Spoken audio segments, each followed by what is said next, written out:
The Baby Book, published by the Prudential Insurance Company of America, sometime between 1912 and 1922.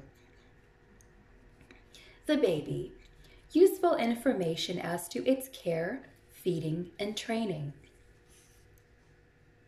The mother-to-be. Unusual demands will be made upon the strength and health of the woman who is about to become a mother, and unusual steps should be taken by the prospective parent to conserve both.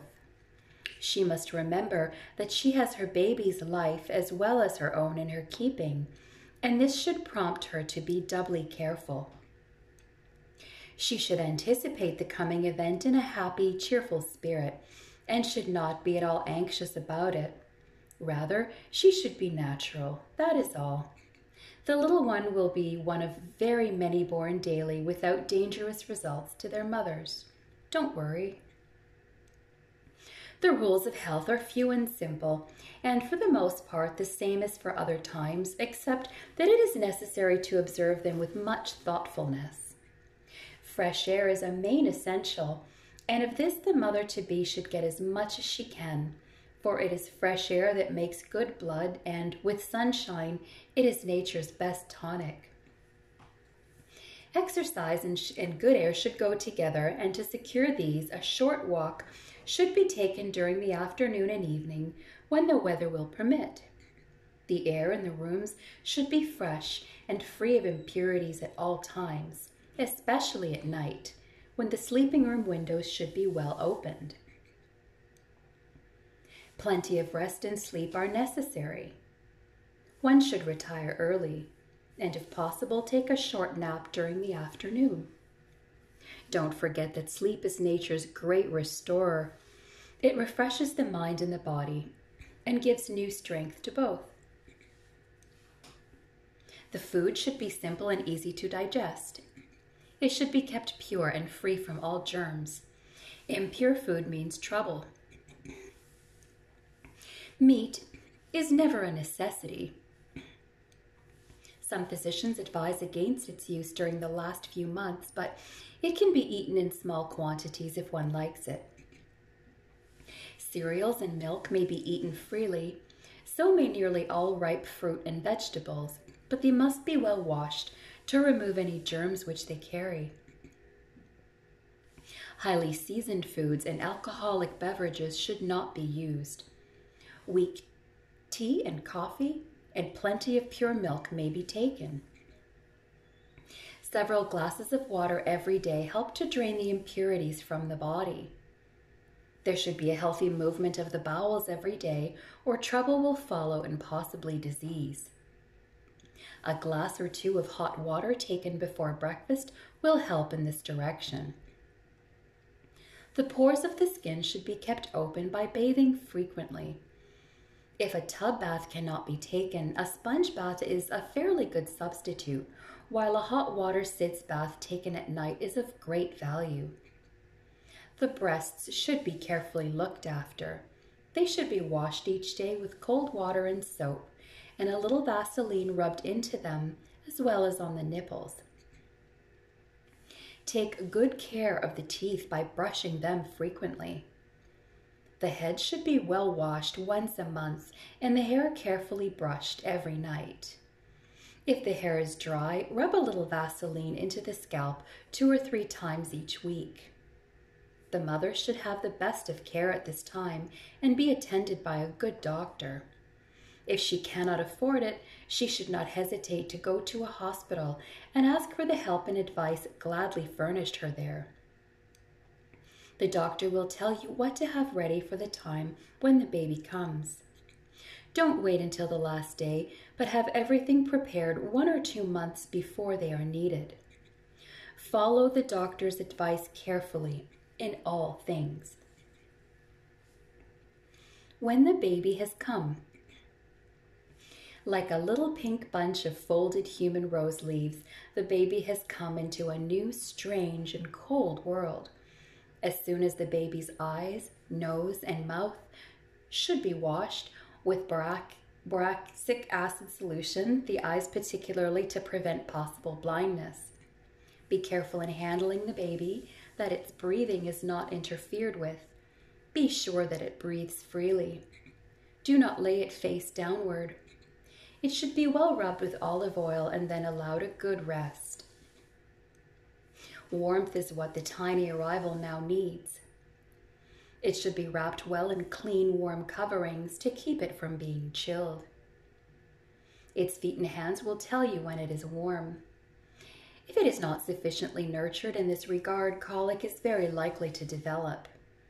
The baby sleeps better also while warm, and sleep is one of the main needs for several months. And sleep comes easier to the little one if it is not disturbed. It should, for that reason, be left alone as much as possible. Do not have the baby in bed with its mother. If nothing else is handy, a clothes basket makes a good bed. Nursing. The baby should be put to the breast on the first day. The mother should nurse her baby if it is all possible, as breastfeeding is much safer than the bottle. The baby that can be breastfed has 10 times the chance it would have if bottle fed. 90 to 95% of mothers can nurse their babies if they are willing to take the time and means to do so. The baby does not need any milk for the first 3 days, but it should be put to the breast every 4 or 5 hours during this period. If the mother drinks milk freely before confinement, she will probably be able to nurse her child. The nipples in the child's mouth should be well washed before each feeding. Don't give to the newly born baby sugar, butter, honey, or anything but a teaspoonful of warm water which has been boiled. This, with the watery secretion from the mother's breast, which comes before the milk-giving period, will put the baby's bowels in order and prepare its stomach for the heavier diet later on. On the 3rd day and for a month afterward, the child should be put to the breast every 2 hours during the day and once or twice during the night, about 10 times in 24 hours. Regular feeding times should be insisted upon. During all of this time, the baby should be gaining weight, from 4 to 8 ounces a week. It should be weighed regularly to see if it is growing properly. If the gain is much less than this or there is a loss of weight, consult a physician. It is very important that the mother who is nursing a child should have good health. Nervous shocks or frights may change the quantity and kind of the milk. Plenty of good nourishing food and cow's milk should be taken, as well as rest, exercise, and sleep. Drugs and alcoholic liqueurs should not be used unless ordered by the doctor. Some mothers have not enough milk of the right value to nourish the baby, or they may have none at all. If the former, the mixed feeding plan may be followed, the mother's milk being used so far as it will go, after which other kinds should also be given. Cow's milk is the best, but it is so much stronger than mother's milk that before giving it to babies, it should be mixed with boiled water, first cooled, or barley water, 3 parts of water to 1 milk, later adding a little fresh cream and sugar, or sugar of milk. However, it is safest always to have a doctor advise fully as to the way in which the child should be bottle fed. Care of the infant. The baby's clothing should be soft, light, and warm. It may be plain and not expensive. Woolen garments give the most pleasant warmth and should be used. A flannel band should be worn over the stomach for a few months. 2 of them will be enough for a day and a night change. Over the band should come a long-sleeved wool shirt, then a petticoat of flannel extending below the feet, and overall a dress of soft material. Always remember the child must be kept warm, but the clothes should not bind in any way. It is much better to have loose coverings which allow for a warm layer of air next to the body. The weight of the clothing should vary with the weather and the seasons. The wrong kind and not enough often cause a cold, bronchitis, pneumonia, or bowel trouble. A good supply of napkins or diapers should be on hand. Cleanliness aids perfect health, so the mother need hardly be warned with regard to the use of these articles. Always keep the napkins on the baby warm and dry, and see to it that the soiled napkins are washed and cleaned with much care. Never put a damp napkin on a baby you wish to keep strong and good-tempered. The baby's mouth should be washed out daily with absorbent cotton wound around the mother's little finger and soaked in warm water or boracic acid solution. 1 teaspoonful of boracic acid to a tumbler of water. This may prevent what is called thrush or sprue from appearing on the lips and inside the mouth of the child. The baby should have a bath in well-heated water every morning. For the first couple of weeks, it may be bathed on the lap of the mother and after that in the tub. Wash its head carefully with soap and warm water, not using much soap if the skin chafes or is tender. If brown spots appear on its head, rub olive oil on the scalp. Talcum powder should be shaken into the folds of the skin, under the arms, and between the legs. Always be sure the air in the room where the baby sleeps is fresh. The room should be well aired at all times. Much care, however, being taken to see that the baby is properly covered and in no draught.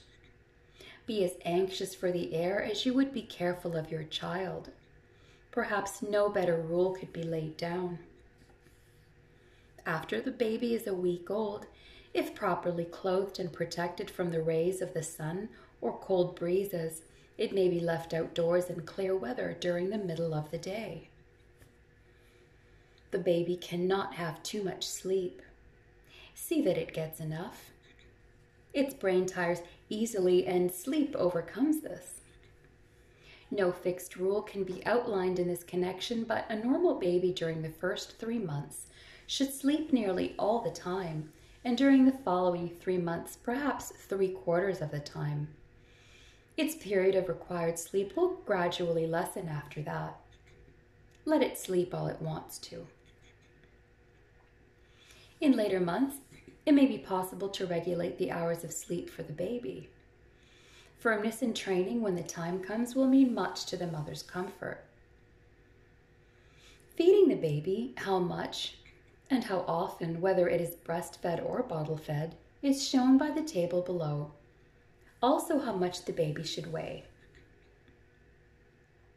There is a table here of feedings that I will copy and add into the text section of the description section of this video. As with sleep, the mother will soon find the baby becomes a creature of habit and can be taught to feed at about the same hours each day.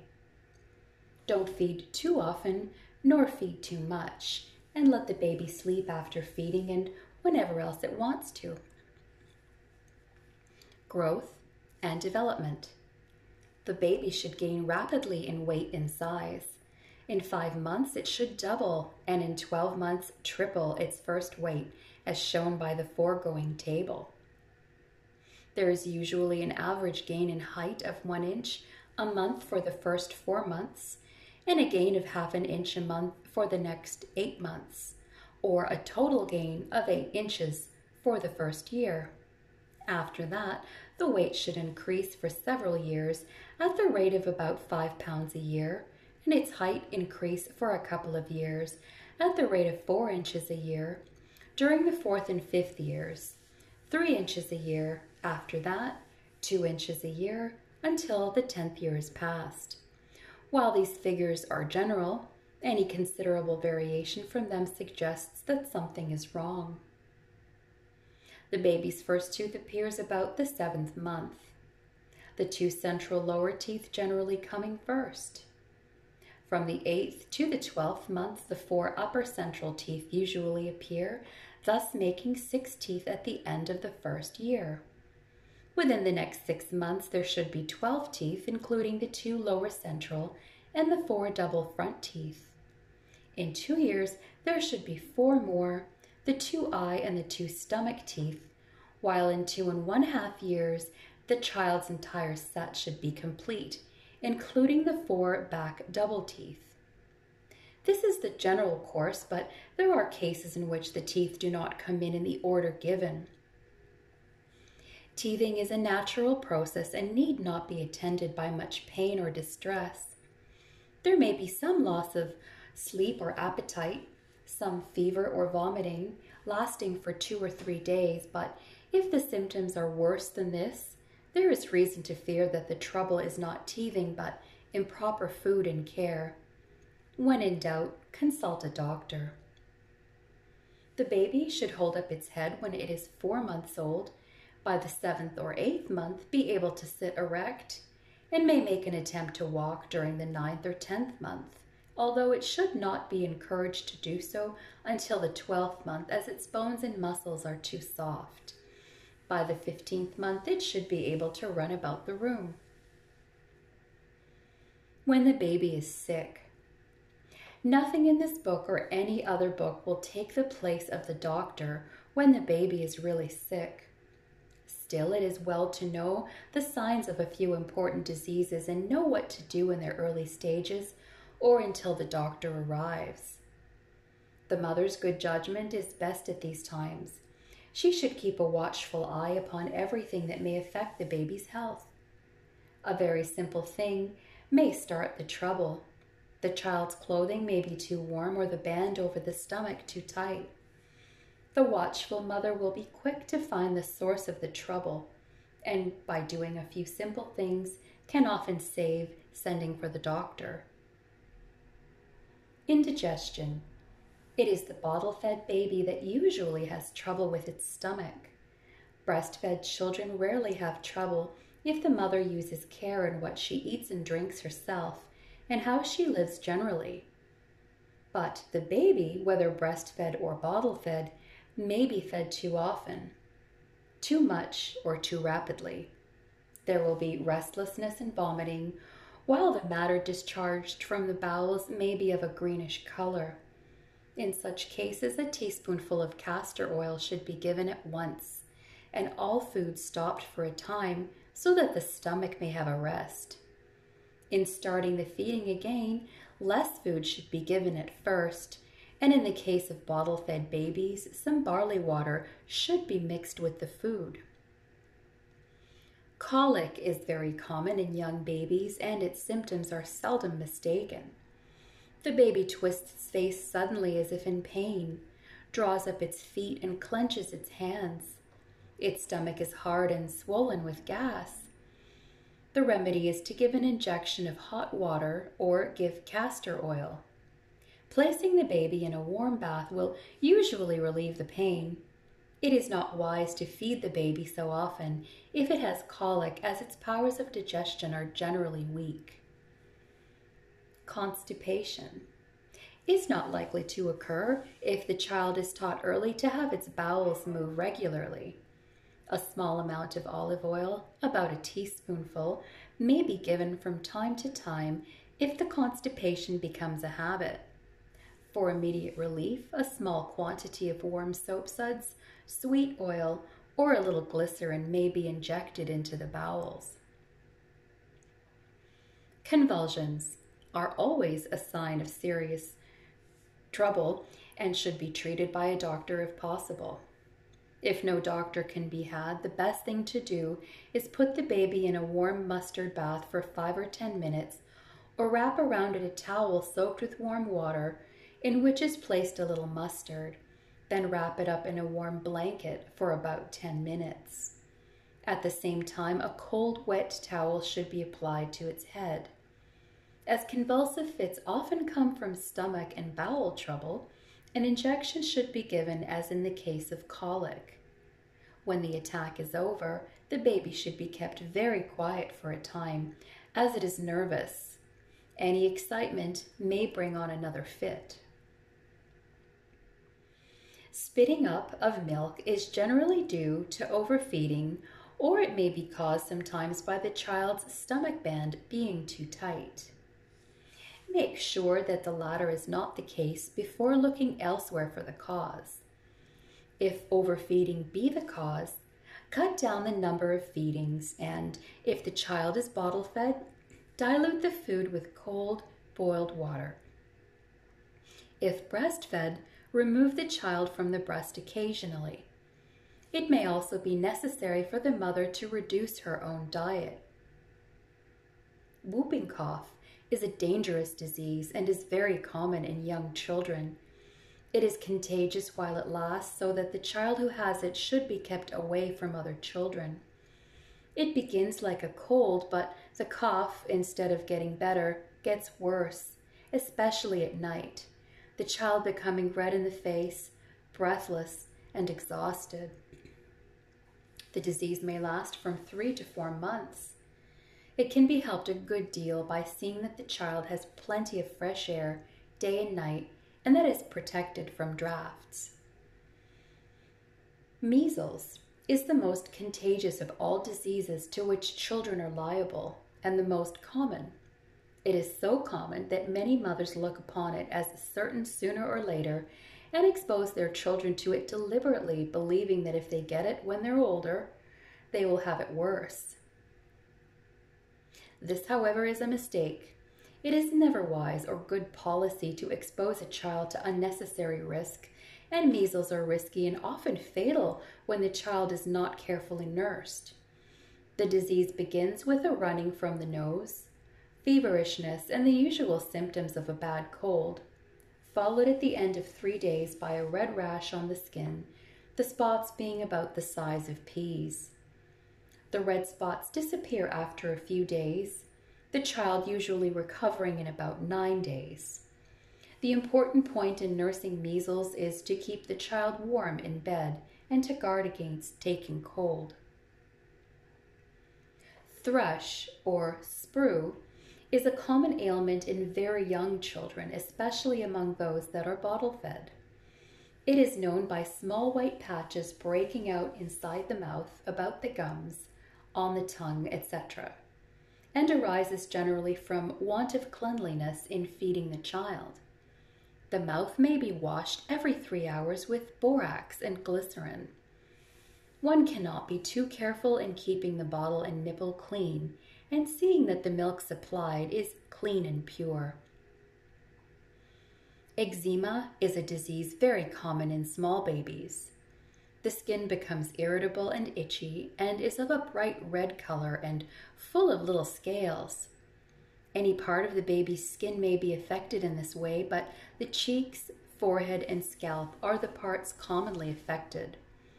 Eczema may come from many causes, principally indigestion. Anything which irritates the skin, such as strong soap, discharge from the nose or ear, or a soiled napkin, may cause eczema. Whatever the cause, it must be sought for and removed before a cure can be effected. The food supply should be reduced or weakened if necessary, and the condition of the bowels particularly attended to. Where the itching is severe, the baby's hands should be tied up in mittens to prevent worse trouble from scratching itself. Rickets is a constitutional disease which comes from poor nourishment. The child either has not had good food or is unable to digest the food it has had. Hence it is weak, irritable, and backward in growth. It is small for its age, also light, and is late in teething. If it is suspected that the child has this disease, lose no time in seeking the advice of a physician. Adenoids are certain abnormal overgrowths of the flesh at the back of the nose and throat. They are common in young children and are often found in connection with enlarged tonsils. If the overgrowth is only slight, it will not cause much trouble, but if it is large, the child will have a running of the nose and the usual symptoms of a cold in the head. It can breathe only through the mouth, and by always keeping the mouth open, has a dull, stupid expression. Advanced cases should be treated by a doctor. Physical and moral training. Moral training should go hand in hand with physical training. Your baby is born with lots of energy, and it behooves the parents to give the energy a wise direction. After the 3rd month, babies should not, as a rule, be nursed during the night. If this habit gets started, it will be difficult to break. The mother should show firmness in this matter. Let the child cry, a little rather than that you should be in attendance upon it day and night. The crying will do it good anyhow, and so will a little self-denial. Do not handle the baby too often or train it to expect too much attention from the family. Never give the child a pacifier or comforter to keep it quiet. It is not what its name denotes. It is a distributor of serious contagious diseases, consumption, diphtheria, and even worse. Apart from the danger, the habit of sucking at a rubber nipple produces swollen lips, puts the teeth and mouth out of shape, and brings on the troublesome disease called adenoids. The same is true of the habit of sucking the thumb or fingers. All such excessive exercise of the mouth and lips leads to an undue and unsightly development of the parts concerned. The parents must enforce such rules as are known to be good for the child. It may not take its food. It may have too great a liking for one kind of food and a dislike for another. Such obstinacy should not be tolerated. When the child is thus unruly, it should be punished by being deprived of something it likes, until it finally gives in, after which its sweets or its toys may be restored to it. Undressing it and putting it to bed or compelling it to go hungry for a while will generally correct any unreasonable food fancies the child may have. The baby that is breastfed will not give up its special privilege without a struggle. Nevertheless, it should be made to give it up, or at least a commencement should be made in this direction about the 6th or 7th month. After that time, there is generally a falling off in the quality of the mother's milk. The process of weaning should be carried out gradually, bottle feedings being given in place of breastfeedings, first once a day, a few days later, twice a day, and so on until the bottle feeding entirely replaces the breastfeeding. A few useful hints. If a child is feverish, omit solid foods, put to bed, and call a doctor. Babies often suffer from thirst and have no manner of expressing their desire except to cry, which is often thought to mean hunger instead of thirst. Even a nursing baby needs pure water occasionally. If a child frets and wants something out of regular feeding hours, offer a drink of cool, pure water that has been distilled or boiled. A wakeful baby will often drop into a quiet and restful sleep after a few sips of cool water, not cold. A baby should cry more or less to keep the lungs well expanded. Never let a child or infant sleep in the room with a sick person. The baby's stomach is intended for food and drink. Avoid, therefore, giving medicines until they are actually needed. Useful recipes. Arrowroot water. Take 2 teaspoonfuls of best arrowroot and a pint of water. Simmer for 5 minutes, stirring constantly. Albumin water. The white of 1 egg, half a pint of cold water, pinch of salt, teaspoonful of brandy.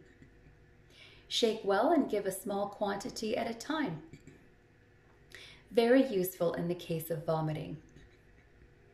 Beef juice. Take 1 pound of rare steak cut thick.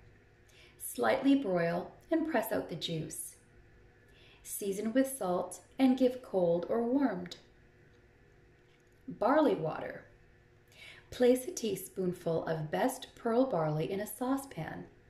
Add a pint of water and boil for a few minutes, stirring thoroughly all the time to cleanse the grain. Pour the water off the barley, replace by 1.5 pints of clean water, simmer gently for an hour, and strain. Lime water. 1 teaspoonful of slaked lime, 1 quart of boiled or distilled water. Pour into a bottle and shake 3 or 4 times during the first hour. Then allow the lime to settle and pour off the water, which should be bottled for use. Mustard plaster. A good quality of mustard plaster can be purchased at small cost at any drugstore. To make at home, use 2 parts of mustard to 1 of flour. Mix with hot water to form a thick paste and sandwich between strips of cotton. If greater strength is required, lessen the quantity of flour. Oatmeal water. A tablespoon of coarsely ground oatmeal should be placed in 1 pint of water. Simmer gently for an hour. Replace the water evaporated.